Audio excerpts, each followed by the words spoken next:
Hi welcome back to Megha's tasty kitchen. ఈరోజు మనం ఈజీగా టేస్టీగా ఈవినింగ్ స్నాక్లోకి కానీ మార్నింగ్ బ్రేక్ఫాస్ట్లోకి కానీ పర్ఫెక్ట్గా ఉండే సలాడ్ విత్ శాండ్విచ్ రెసిపీ తయారు చేద్దాం. సో వెయిట్ చేయకుండా స్టార్ట్ చేసేద్దాం రండి. దీనికోసం మనం ముందు గ్రీన్ చట్నీ ప్రిపేర్ చేసుకోవాలి.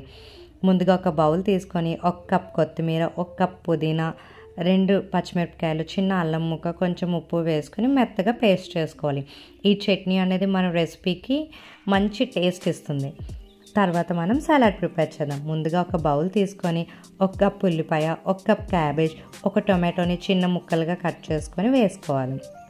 అందులోనే 3 స్పూన్ల మైనేజ్ వేసుకొని మంచిగా మిక్స్ చేసుకోవాలి. ఈ మైనేజ్ అనేది వెజ్జెస్కి పర్ఫెక్ట్గా అంటుకునేటట్టుగా మిక్స్ చేసుకొని పక్కన పెట్టుకోవాలి. ఇప్పుడు మనం శాండ్విచ్కి ప్రిపేర్ చేద్దాం. ముందుగా ఒక బ్రెడ్ తీసుకొని మనం ముందుగా రెడీ చేసి పెట్టుకున్న గ్రీన్ చట్నీ ఉంది కదా, దాన్ని నీట్గా స్ప్రెడ్ చేసుకోవాలి. తర్వాత దానిపైన మనం రెడీ చేసి పెట్టుకున్న సలాడ్ని పెట్టుకొని పక్కన పెట్టుకోవాలి. ఇంకొక బ్రెడ్ తీసుకొని దానిపైన టొమాటో సాస్ రాసుకొని ఆ సలాడ్ పైన పెట్టుకోవాలి. ఇప్పుడు మనం టాప్ అండ్ బాటంలోని బటర్ అప్లై చేసుకోవాలి. ఎవరి దగ్గర నా శాండ్విచ్ మేకర్ లేకపోతే మన దోశ ప్యాన్ మీద కూడా టోస్ట్ చేసుకోవచ్చండి. మీడియం ఫ్లేమ్లో పెట్టుకొని దోశ ప్యాన్ మీద కొంచెం బటర్ అప్లై చేసి 2 సైడ్స్ని టోస్ట్ చేస్తే పర్ఫెక్ట్గా వస్తుంది. ఇలా రెడీ చేసి పెట్టుకున్న దాన్ని నేను గ్రిల్ చేసుకుంటున్నాను.